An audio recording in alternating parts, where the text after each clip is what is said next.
احلى سلام من منى كيتشان. اليوم في كوزين تمنا جبت لكم طاجين جزائري، يعني بنين وسهل وبالخف تطيبوه. اروحوا معايا نبداو الوصفه. هنا دون ان ريسيبيون ولا اون كوكوت درت 3 ملاعق تاع زيت، مغرفه تاع سمن، وحطيت لا كونتيتي تاع الدجاج. هنا ما يهمش درتو كوم بولي، لا بارتي ما تهمش بلون دو بولي، لي كويس بيلون، يعني اللي كان عندكم ديروا اجنحه كون فو فولي. هنا جبت حبه بصله قطعتها هكا صغير، تقدروا ديروها في لاغاب ولا في الاشواخ، ونقلو هذاك الدجاج تاعنا مع البصله ابتي فو. هنا زدت شويه معدنوس بور دوني بلوس دو غو للطبق تاعي. وكي شفت البصله لا كولور تاعها ولات لي ترانسلوسيد، زدت معاها قرفه عود اللي غسلته مليح، وزدت التوابل فلفل كحل سكين جبير والملح. هنا ننصحكم تزيدوا شويه كركم وتزيدوا تعطروا مليح باش ما يجيش تاعكم الدجاج تاعكم فيه ان غوفاد. ونخلي هذوك التوابل شغل جو في لي توريفي مع هذيك البصله ونقص عليهم ابتي فو. هنا ابخي حوالي 10 دقائق كي نشوف ديك البصله طلقت الماء تاعها نبدا نمرق، بصح ما نغطيش الدجاج كومبليتمون.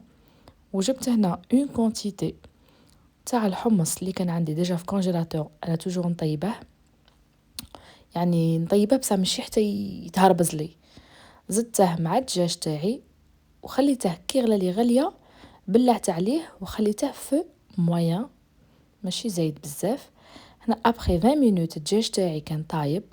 جبت ان بلا افور، غادي ندهن الدجاج تاعي، سواء ندهنه ندير فوقه شويه زيت ولا شويه مارغارين، ونخليه حتى يدي لي هذيك لا كولور دوغي. هنا كانت عندي كميه تاع لي فريت كنت قليتها، بصح كنت تشوفوا راهي غليظه بارابور لي فريت، قطعتها كبار شويه، حطيتها مع ديك المرقه تدي لي غير غليه وحده.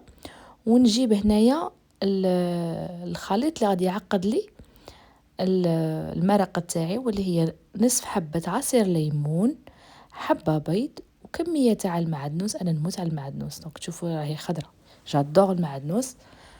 وزدت مع المرقه تاعي ونخليه يغلي معاه حوالي 5 إلى 7 دقائق باش المرقه تاعي تجيني عاقده وتجيني شويه مجمره، ما نخليش بزاف هذاك البيض يطيب.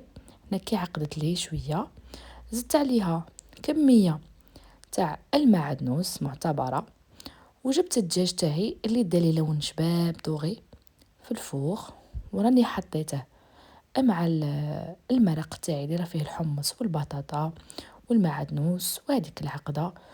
وراكو تشوفوا زينتها بون ترونش دو سيترون. يعني طبق الكباب الجزائري هو طبق تقليدي معروف كاع في الجزائر، طبق ساهل ما يديش منا وقت ويحمرنا الوجه، يعني اكثر من رائع، سورتو في هاد الاواخر تاع رمضان.